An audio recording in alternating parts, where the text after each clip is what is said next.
जय श्री श्याम। आज हमारा लेक्चर रहेगा बीएससी सेकेंड ईयर फिजिक्स का यूनिट फर्स्ट का लेक्चर नंबर 22 और BSc BEd second year physics का यूनिट सेकंड का लेक्चर नंबर 9 रहेगा। और आज हम डिस्कस करने जा रहे हैं विसरण या द्रव्य का अभिगमन, गैसों के बारे में। इससे पहले भी हमने गैसों की अभिगमन परिघटनाओं के बारे में चर्चाएं की थी। तो उन अभिगमन परिघटनाओं के अंदर एक लेक्चर के अंदर तो हमने संवेग का अभिगमन या श्यानता गुणांक के बारे में वैल्यू को फाइंड किया था, और एक लेक्चर के अंदर हमने द्रव्य का अभिगमन, तो आज पढ़ेंगे भी उष्मा का अभिगमन, और वहां पे उष्मा चालकता गुणांक की वैल्यू को फाइंड किया था। भी एक श्यानता गुणांक की वैल्यू को फाइंड कर चुके हैं गैसों के लिए, उष्मा चालकता गुणांक की वैल्यू को फाइंड कर चुके हैं। और आज हम डिस्कस करने जा रहे हैं द्रव्य का अभिगमन के बारे में, और वहां पे वैल्यू को फाइंड करेंगे, विसरण गुणांक की वैल्यू को फाइंड करेंगे। सेम प्रोसेस विसरण गुणांक की वैल्यू को फाइंड करने की रहेगी जो हमने श्यानता गुणांक की वैल्यू को फाइंड किया, उसी प्रोसेस के आधार पर, या जो उष्मा चालकता गुणांक की वैल्यू को फाइंड किया उसी प्रोसेस के आधार पर इसकी वैल्यू को भी हम क्या है फाइंड करेंगे। तो देखते हैं विसरण क्या होता है। अभी मान लीजिए एक पात्र है, इसको क्या भी पर्दे के द्वारा दो भागों पे डिवाइड किया जाता है, और इसके अंदर समान ताप व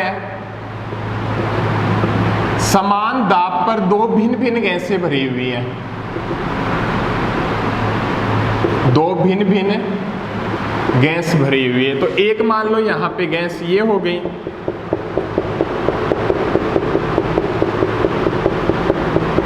अलग अलग गैस है तो मास भी क्या होगा भी अलग अलग होगा, और एक गैस क्या होगी भी यहां पे ये भरी हुई है।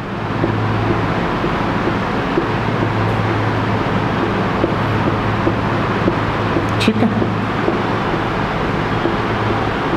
क्लियर है। अभी दोबारा देख लीजिएगा भी क्या बताता है। भी मान लीजिए एक पात्र लिया, उस पात्र को क्या दो भागों में डिवाइड किया जाता है, दोनों भागों में समान ताप व समान दाब पर क्या भी भिन्न भिन्न गैस भरी हुई है। ठीक है, जब इस पर्दे को हटाया जाता है, यहाँ पे जो पर्दा लगाया जाता है, जब उस पर्दे को हटाया जाता है तो एक कंडीशन के अंदर तो यहाँ पे क्या है अणु इधर उधर गति नहीं करते हैं, बट कुछ समय बाद देखते हैं तो भी इस पूरे आयतन के अंदर, भी पूरे आयतन के अंदर दोनों गैसें क्या है भी समान रूप से वितरित हो जाती है।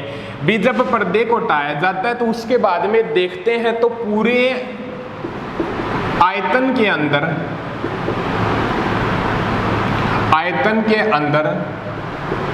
दोनों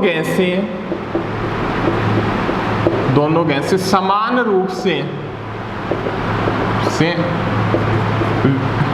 विसरित हो जाती है।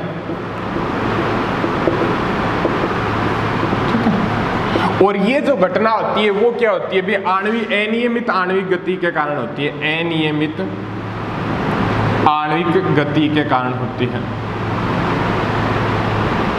और इसको बोलते हैं हम विसरण बोलते हैं, या इस जो परिघटना को क्या बोलते हैं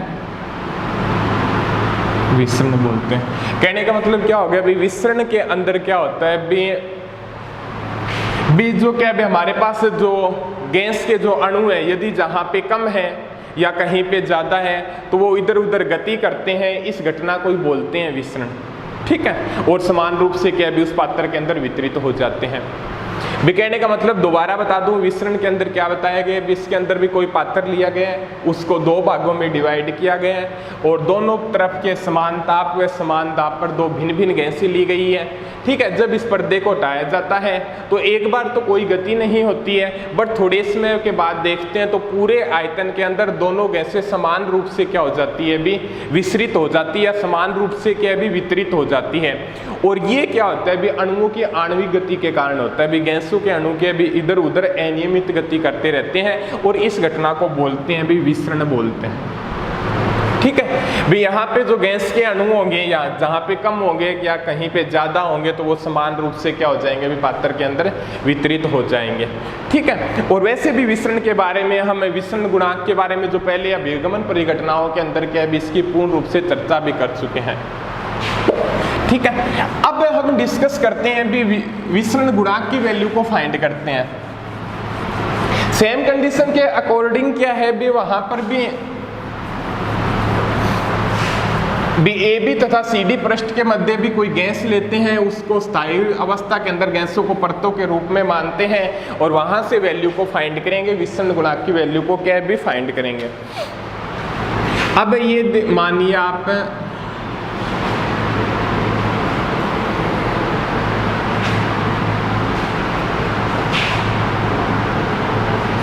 ए बी और सी डी, ए बी था सी डी पृष्ठ के मध्य के अभी कोई गैस भरी हुई है, ठीक है। अब यहां पे कोई परत मान लो कि अभी सेम कंडीशन के आधार पे है, भी गैसों को परतों के रूप में मान लिया, भी दूरी है ना सेम है, वो बता देंगे थोड़ा, ठीक है। P मान लो, Q मान लो और R मान लो। अब क्या बताता है भी समान ताप में समान दाब पर कोई गैस ली गई है जो कि अभी ए बी तथा सी डी के मध्य के अभी भरी हुई है, क्लियर है यहाँ तक। अब उसके बाद में ये बताता है भी इस गैस के अंदर सांद्रण प्रवणता उत्पन्न होती है, सांद्रण प्रवणता कर ली n/, कर ली जेड बी, अणुओं की संख्या के कहीं कम ज्यादा है, ठीक है। सांद्रण प्रवणता भी अणुओं की संख्या का क्या भी दूरी के साथ क्या हो रहा है भी चेंज हो रहा है। भी यहाँ पे क्या बताता है भी ए बी पृष्ठ से ऊपर की तरफ जाते हैं तो अणुओं की संख्या क्या हो जाती है भी इंक्रीज होती हुई जाती है। भी जेड दिशा के अंदर जाते हैं तो वहां पे सांद्रण प्रवणता कर ली n/, कर ली जेड क्या होती है भी उत्पन्न होती है, क्लियर है यहाँ तक। अब यहाँ पे मान लो भी जेड दूरी पे मान लो, ठीक है। ये तो यहाँ पे तो हो गया जेड = 0 दूरी के ऊपर। जेड दूरी पे अणुओं की संख्या मान लो कि अभी n है, तो ये दूरी मान लो कि अभी आपकी लैम्डा है और ये दूरी भी मान लो कि अभी आपकी लैम्डा है, तो जेड प्लस लैम्डा और ये क्या हो जाएगी भी आपकी जेड माइनस लैम्डा। भी ये टोटल दूरी क्या है भी यहाँ से लेके यहाँ तक की दूरी जेड है, तो ये दूरी क्या होगी भी जेड माइनस लैम्डा होगी, ये दूरी क्या होगी जेड प्लस लैम्डा होगी। तो यहाँ पे अणुओं की संख्या क्या हो जाएगी भी ऊपर की तरफ जाते हैं तो अणुओं की संख्या क्या होती है भी इंक्रीज होती हुई जाती है। तो यहाँ पे लिख सकते हैं भी अपना क्या हो जाएगा भी n प्लस लैम्डा कर ली n/, कर ली जेड, भी इसके अकॉर्डिंग क्या है भी इंक्रीज होगी और यहाँ पे क्या हो जाएगी भी आपकी n माइनस लैम्डा कर ली n/, कर ली जेड, ठीक है। क्लियर है यहाँ तक भी। यहाँ पे अणुओं की संख्या n है तो ऊपर की तरफ जाते हैं तो इंक्रीज होते हुए जाते हैं, इस प्रकार से इंक्रीज फैक्टर को लिखेंगे और यहाँ पे क्या है भी अणुओं की संख्या डिक्रीज होगी तो यहाँ पे नेगेटिव साइन को लगा के क्या है भी यहाँ पे डिनोट कर देंगे, ठीक है। ये मानते हैं भी माध्यम मुक्त पथ है, ठीक है। लैम्डा माध्यम मुक्त पथ का मीन्स क्या हो गया भी जब Q की तरफ जो अणु आते हैं तो उनकी लास्ट टक्कर क्या मानते हैं भी कल्पना करते हैं P के ऊपर होती है और नीचे से क्या भी ऊपर की तरफ अणु जाते हैं तो उनकी कल्पना करते हैं भी टक्कर क्या होती है भी उनकी R से होती है। ये इसके बारे में क्या भी पहले वाले लेक्चरों के अंदर पूर्ण रूप से क्या भी हम डिफाइंड कर चुके हैं, ठीक है। अब यह बताता है भी किस पात्र के एकांक आयतन में, एकांक आयतन में अणुओं की संख्या, एकांक आयतन में अणुओं की संख्या स्मॉल n है, ठीक है। गैस के किसी एकांक आयतन में अणुओं की संख्या क्या है स्मॉल n है तो किसी निश्चित दिशा में गति करने वाले अणुओं की संख्या n/6 होगी। भी एक बात पढ़ी थी भी गैसों के अंदर के भी अणु सभी दिशाओं में गति करते हुए रहते हैं, ठीक है, समान भी इधर भी गति करते रहते हैं, वे इधर उधर सभी डायरेक्शनों के अंदर गति करते हुए रहते हैं। भी किसी पात्र के अंदर क्या है, एकांक आयतन में अणुओं की संख्या n है, तो किसी एक निश्चित दिशा में गति करने वाले अणुओं की संख्या क्या होगी, भी n/6 पार्ट होगा। मीन्स क्या मानते हैं, भी x के अंदर जाएगा, -x में जाएगा, y में जाएगा, -y में जाएगा, z में जाएगा, -z में जाएगा। भी x में जा सकता है, -x डायरेक्शन में जा सकता है, y में जा सकता है, -y डायरेक्शन के अंदर जा सकता है, z में जा सकता है, -z के अंदर भी जा सकता है। भी 6 टाइप से डिवाइड किया है। तो किसी एक डायरेक्शन में जाने वाले अणुओं की संख्या क्या हो जाएगी, भी टोटल अणु का पार्ट कौन सा हो जाएगा, भी 6 पार्ट हो जाएगा। 1 2 3 4 5 6 पार्ट हो जाएगा, n/6। क्लियर है यहाँ तक। अब देखिएगा,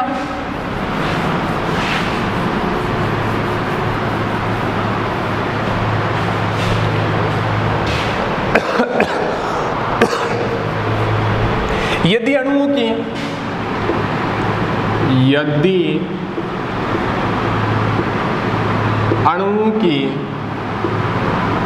माध्य चाल c बार है, तो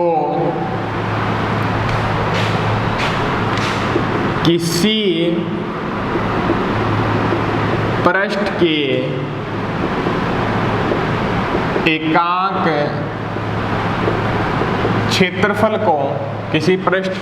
क्षेत्रफल को प्रति सेकंड पार करने वाले प्रति सेकंड किसी निश्चित दिशा में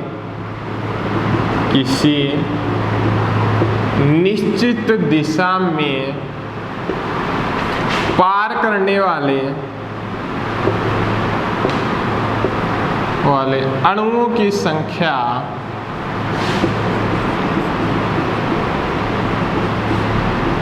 Nc/6 होगी।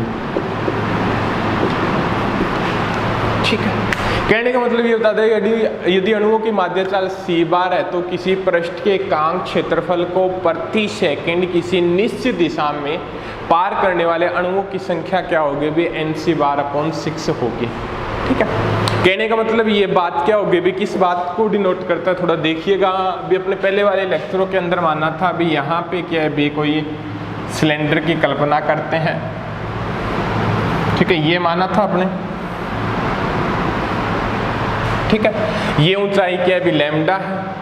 ठीक है, इसका क्या है, भी एकांक क्षेत्रफल का कोई सिलेंडर है, तो इसका बेलन का आयतन क्या हो जाएगा, भी लैम्डा हो जाएगा। भी πr² होता है, एकांक क्षेत्रफल है, हाइट क्या है, भी लैम्डा है, तो 1 × लैम्डा क्या हो जाएगा, बेलन का आयतन।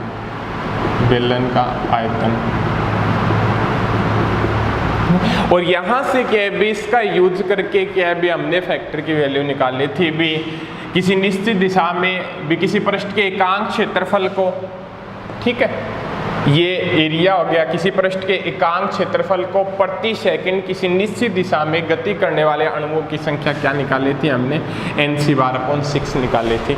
और ये हमें पूर्ण रूप से इसका डिफाइंड किया गया है। भी अपना लेक्चर था ना जो श्यानता गुणांक वाला, ठीक है, तो वहाँ पे क्या भी स्पष्ट रूप से Nc/6 को क्या भी डेराइव किया गया इसी फैक्टर, ये वैल्यू को। ठीक है, दोबारा आपको देखना हो तो श्यानता गुणांक वाले लेक्चर के अंदर जाके क्या है, हमने वैल्यू को यहाँ पे Nc/6 को डेराइव किया था, वो आप दोबारा देख भी सकते हो। ठीक है, अब उसके बाद में देखिएगा,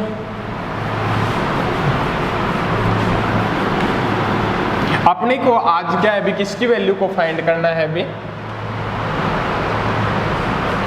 विसरण गुणांक की वैल्यू को क्या है, भी फाइंड करना है। अब देखिएगा, भी इस तल को ही मानते हैं, भी Q तल के एकांक क्षेत्रफल को, Q तल के एकांक क्षेत्रफल को, ठीक है, प्रति सेकंड Q तल के एकांक क्षेत्रफल को प्रति सेकंड नीचे की ओर नीचे की ओर या माइनस जेड दिशा में क्यू तल के एकांक क्षेत्रफल को प्रति सेकंड नीचे की ओर या माइनस जेड दिशा में पार करने वाले अणुओं की संख्या क्या हो जाएगी?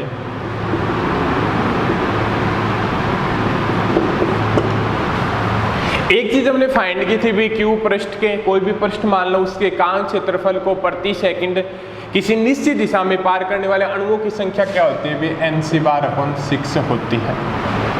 भी ये चीज क्या अभी हमने फाइंड की थी, ठीक है। भी एकांक क्षेत्रफल क्या, भी प्रत्येक एकांक आयतन में अणुओं की संख्या n है, तो लैम्डा आयतन में अणुओं की संख्या क्या होगी? n लैम्डा होगी। और किसी निश्चित दिशा में गति करने वाले अणुओं की संख्या क्या हो जाएगी? n λ/6 हो जाएगी। ये चीज क्या अभी हमने श्यानता गुणक वाले लेक्चर के अंदर क्या भी स्पष्ट रूप से बताई थी। तो अपना इतना ही याद रखिए भी, क्यू तल के एकांक क्षेत्रफल को प्रति सेकंड नीचे की ओर माइनस जेड दिशा में पार करने वाले अणुओं की संख्या क्या होती है? भी Nc/6 होती है।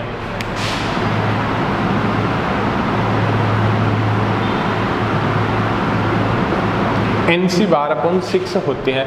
तो यहाँ पे क्या है भी, अणुओं की संख्या क्या है भी? ये है, ठीक है। तो ये क्या फैक्टर आ जाएगा भी आपका 1/6 n plus lambda curly n upon curly z c bar, ठीक है। अब क्या है भी, क्यू तल के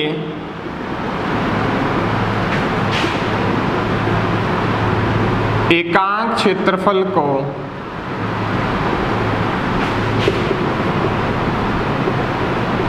प्रति सेकंड ऊपर की ओर, क्यू तल के एकांक क्षेत्रफल को प्रति सेकंड ऊपर की ओर या प्लस जेड दिशा में पार करने वाले अणुओं की संख्या,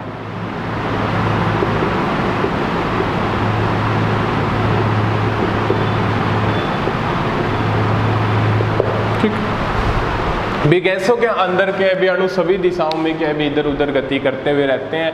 अपने को कोई पृष्ठ मान लिया, उसके एकांक क्षेत्रफल को प्रति सेकंड नीचे की ओर पार करने वाले अणुओं की संख्या क्या हो जाएगी? भी यहाँ से अणु आ रहे हैं, यहाँ पे अणुओं की संख्या क्या है भी? ये है। तो क्या भी इसका Nc/6 हो जाएगा। ये चीज क्या अभी हम पहले डेराइव भी कर चुके हैं। ऊपर की ओर या प्लस जेड दिशा में पार करने वाले अणुओं की संख्या क्या हो जाएगी भी आपकी? 1/6 ये फैक्टर हो गया अभी आपका n minus lambda curly n upon curly z c bar, ठीक है। एकांक क्षेत्रफल को प्रति सेकंड ऊपर की ओर प्लस जेड दिशा में पार करने वाले अणुओं की संख्या क्या होगी भी? ये हो जाएगी, ठीक है।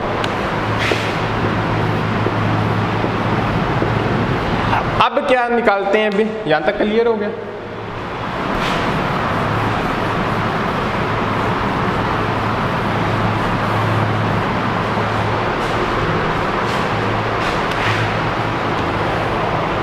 तो आगे देखिएगा, परत क्यू के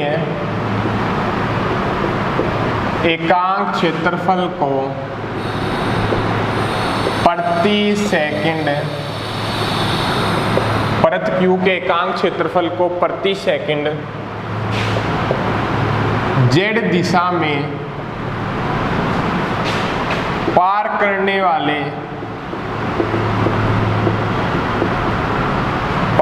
वाले अणुओं की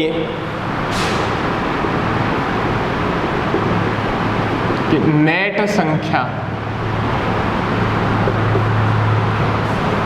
ठीक है।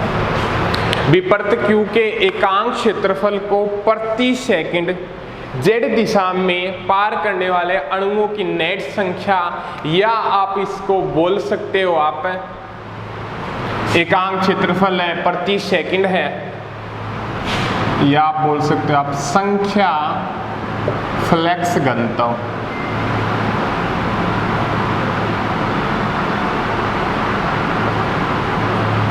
इस बात से भी आप डिनोट कर सकते हो।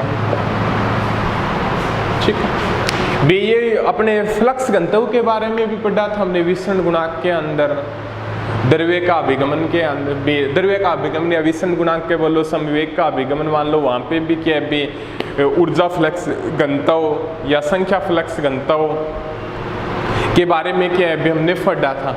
तो यहाँ पे संख्या फ्लक्स घनत्व भी, घनत्व फ्लक्स घनत्व किससे डिनोट किया था भी, एकांक क्षेत्रफल को प्रति सेकंड पार करने वाले अणुओं की संख्या या पार करने वाले भी अभिगमन करने वाले ऊर्जा के अभिगमन करने वाली ऊर्जा, तो ऊर्जा फ्लक्स घनत्व हो गया। तो उसके बारे में हमने क्या है वहां पे पढ़ा था। तो यहाँ पे क्या हो जाएगा भी आपका Zn से डिनोट करेंगे फ्लक्स घनत्व, संख्या फ्लक्स घनत्व को Zn से डिनोट करेंगे। तो नेट निकालना है या परिणामी प्लस जेड दिशा के अंदर, तो ऊपर जाने वाले में से नीचे जाने वाले घटा देंगे तो नेट आ जाएगा अपना, या परिणामी संख्या आ जाएगी। तो ऊपर जाने वाली संख्या कितनी है अभी अपनी, ठीक है, एकांक क्षेत्रफल है या प्रति सेकंड है तो उसका कोई इफेक्ट नहीं पड़ने वाला। तो ये क्या हो जाए 1/6 n minus lambda curly n upon curly z c bar में से minus 1/6 n plus lambda curly n upon curly z c bar. ठीक है, तो यहाँ से क्या हो जाएगा कैंसिल, 1/6 n सी बार से 1/6 n सी बार कैंसिल हो जाएगा। तो ये क्या हो जाए 1/6 lambda curly n upon curly z c bar minus 1/6 lambda curly n upon curly z c बार।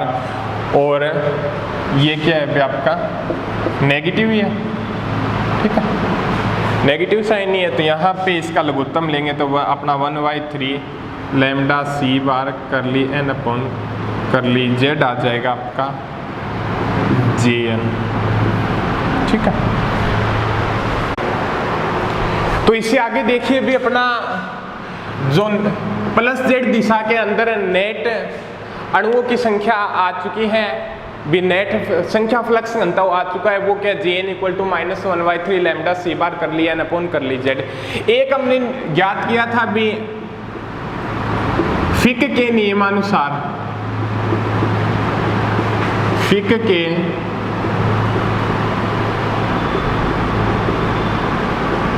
नियमानुसार, वहां से क्या है भी अपने संख्या फ्लक्स घनत्व भी Jn क्या हुआ तो भी d माइनस डी कर ले n अपॉन कर ले जेड फाइंड किया था। इसको दे दो आप समीकरण नंबर 2। यहाँ तक क्लियर है, ठीक है। तो समीकरण 1 व 2 से, समीकरण 1 व 2 से d की वैल्यू क्या आ जाएगी भी आपके पास, माइनस से माइनस कैंसिल 1/3 लैम्डा सी बार आ जाएगी। इसको दे दो आप समीकरण नंबर 3। ये होगी भी आपके पास सौविसरण गुणांक,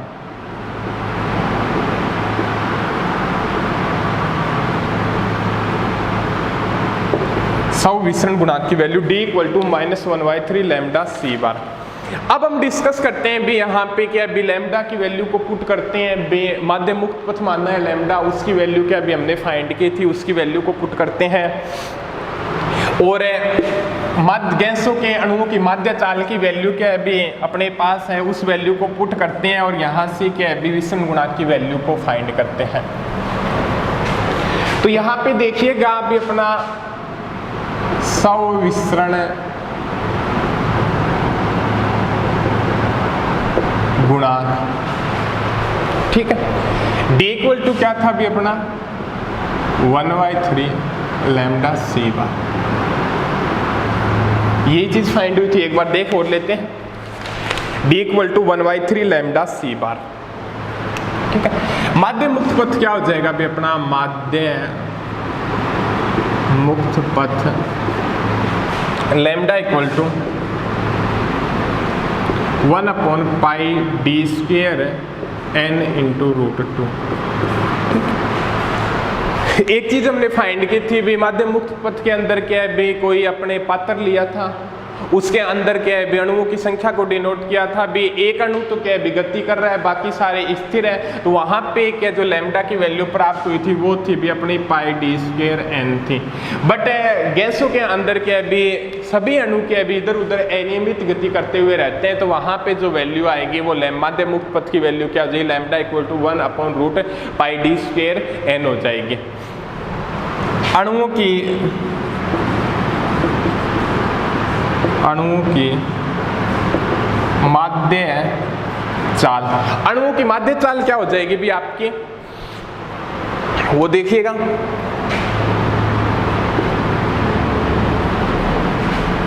c⁻ से डिनोट करते हैं 8kTm⁴1/2।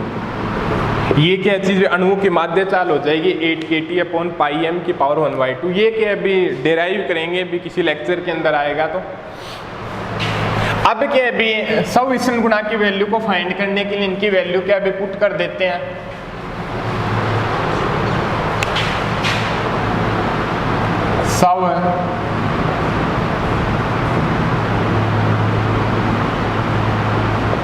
विसरण गुणांक d = क्या हो जाएगा भी आपका 1/3 1/√πd² n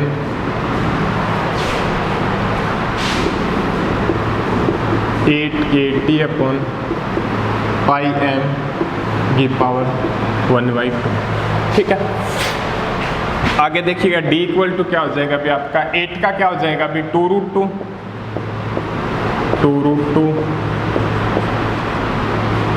ठीक है, 3√2πd² n और यहाँ पे kT/m⁴1/2। ठीक है, क्लियर।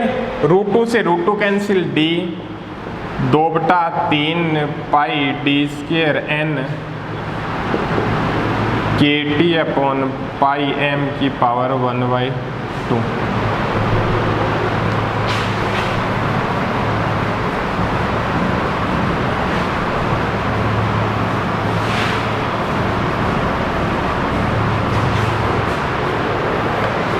अब उसके बाद में देखते हैं भी यहां से क्या है भी, नीचे स्मॉल m से मल्टीप्लिकेशन करवा दो, ऊपर स्मॉल m से मल्टीप्लिकेशन करवा दो, तो ये यहाँ पे क्या हो जाएगा भी 2m⁴πd² mn kT/m⁴1/2। तो यही होगा। तो d = क्या हो जाएगा भी 2/3πd² रो अंदर जाएगा तो m² kT हो जाएगा, अभी बाहर आएगा तो इसकी 1/2 से क्या है भी ओनली m ही बचेगा, पाई m से m कैंसिल। रो यहाँ पे क्या है भी घनत्व होता है, घनत्व क्या होता है भी द्रव्यमान बटे आयतन होता है, तो इसको बोल सकते हैं भी एकांक आयतन के लिए, क्योंकि हमने आयतन की वैल्यू क्या क्या माना, ओनली ये क्या है द्रव्यमान है, तो एकांक आयतन के लिए घनत्व किसके बराबर हो जाएगा, रो = mn के बराबर हो जाएगा। क्लियर है? तो अब d = क्या हो गया अभी आपका 2/3πd² रो m kT/1/2। एक दो रिलेशन पढ़े हैं हमने, एक रिलेशन तो हमारे पास था जी अणुभार का,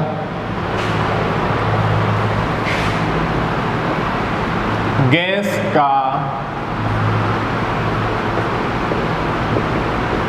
अणुभार, गैस का अणुभार वो क्या है भी अपना देखिएगा, कैपिटल M से डिनोट करते हैं और वो क्या होता है भी स्मॉल m × Na अवगाद्रो संख्या के बराबर, यही होता है यहाँ पे। ठीक है, एक चीज हमने और पढ़ी थी रिलेशन होता है गेन्स कांस्टेंट, वोल्टेज मान कांस्टेंट और अवोगाद्रो संख्या के अंदर R इक्वल टू KNA। तो यहां से क्या है, स्मॉल n की वैल्यू क्या आ जाएगी, कैपिटल M अपॉन अवोगाद्रो संख्या को क्या है n से डिनोट कर लो, M अपॉन n, और यहां से क्या वैल्यू आ जाएगी आपके K की वैल्यू R अपॉन अवोगाद्रो संख्या को n से डिनोट कर लिया। तो D इक्वल टू क्या हो जाएगा अभी आपका 2/3 पाई D स्क्वायर रो M अपॉन n, K की वैल्यू क्या है अभी R अपॉन n, T पाई की पावर 1/2। ठीक है, अब n स्क्वायर फैक्टर हो गया, इसको आप बाहर निकाल लो। तो D इक्वल टू आपका क्या हो जाएगा अभी 2/3 pi D square rho n और MRT अपॉन पाई की पावर 1/2। ये आपकी आ गई सविसरण गुणांक की value. D equal to 2/3 pi D square rho n MRT upon pi 1/2, और यहाँ पे जो कैपिटल M दिया गया है वो गैस का क्या है B अणुभार है। तो यहाँ पे बोल सकते हैं भी सविसरण गुणांक, सविसरण गुणांक किस पे डिपेंड करता है, D इक्वल टू आपका हो जाएगा T की पावर 1/2 अपॉन घनत्व। ठीक है, और यहाँ पे घनत्व होता है T की टेम्परेचर के व्युत्क्रमानुपाती। तो यहाँ पे क्या हो जाएगा D इक्वल टू T की पावर 1/2 T माइनस 1, और ये ऊपर चला जाएगा तो T क्या हो जाएगा T की पावर 3/2। विसरण गुणांक ताप की 3/2 पावर के क्या होता है 20 समानुपाती होता है। एक तो ये रिलेशन हो गया, एक ये रिलेशन हो गया, और एक सविसरण गुणांक की वैल्यू ये रिलेशन हो गया। इस प्रकार से क्या है भी हम सविसरण गुणांक की वैल्यू को क्या है भी गैसों के अंदर फाइंड कर सकते हैं। ठीक है, अब हमने एक डिस्कस और करते हैं भी, हमने 3 फैक्टर निकाले थे भी अभिगमन परिघटनाओं के अंदर भी, उसका गैसों के अंदर उन तीनों फैक्टरों का रिलेशन क्या होता है भी, श्यानता गुणांक का और उष्मा चालकता गुणांक का, और एक था भी अपना श्यानता गुणांक हो गई, उष्मा चालकता गुणांक हो गई, और एक था भी अपना विसरण गुणांक का। उनका गैसों के लिए क्या रिलेशन होता है, उस रिलेशन को भी क्या है भी हम फाइंड करेंगे। तो इतना क्लियर है भी, ये कर देते हैं साफ।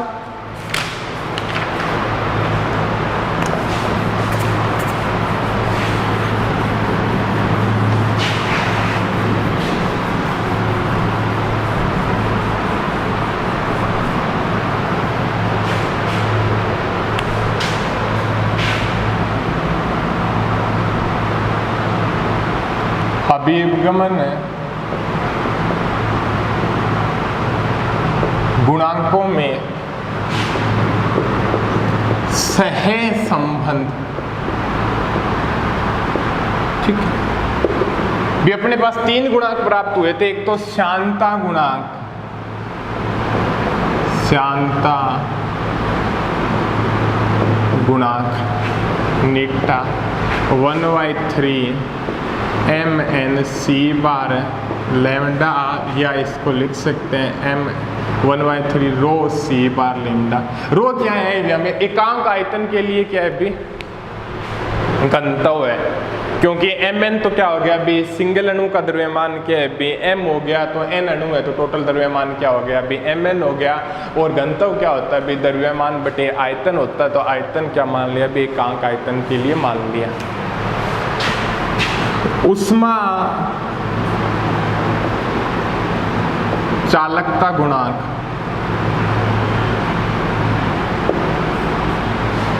उसकी वैल्यू क्या हो जाएगी भी आपके पास, K से डिनोट करते हैं 1/3 MnC बार CV लैम्डा, या 1/3 रो C बार CV लैम्डा इक्वेशन नंबर 1 दे दो, और ये क्या दे दो भी 2 दे दो। और एक श्यानता गुणांक हो गया, ऊष्मा चालकता गुणांक हो गई, और एक हो गया भी आपका सब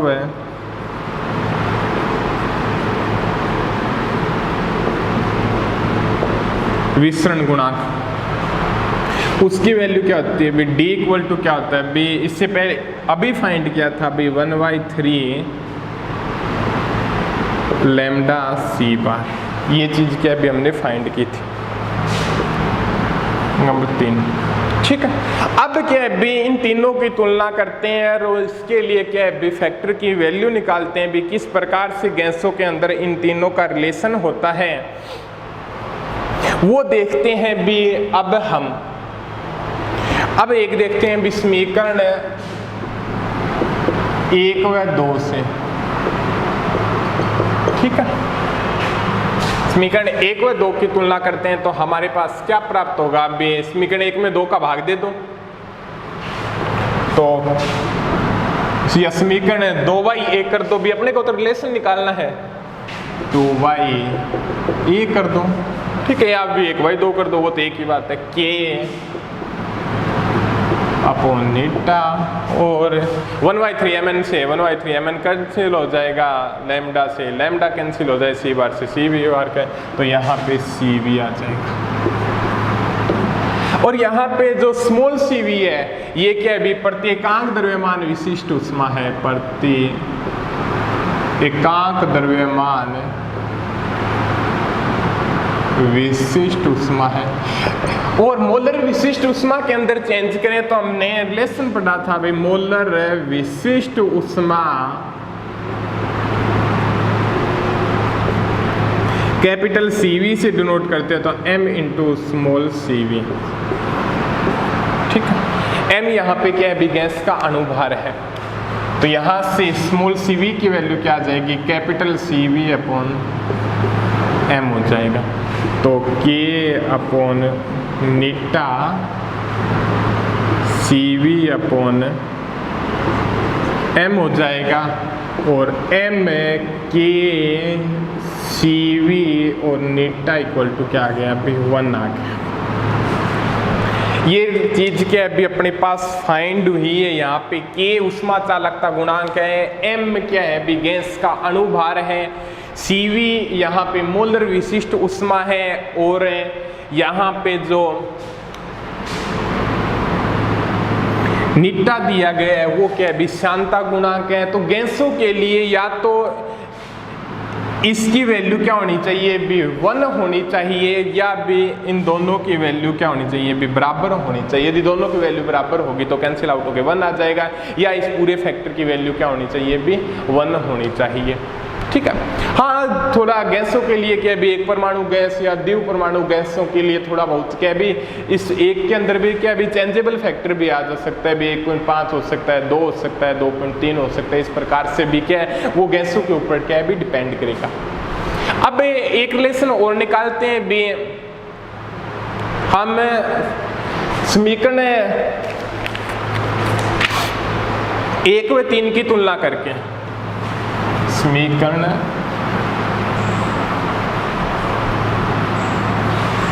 1 व 3 की कल्पना करके, समीकरण 1 व 3 से, इसके लिए क्या हो जाएगा भी आपका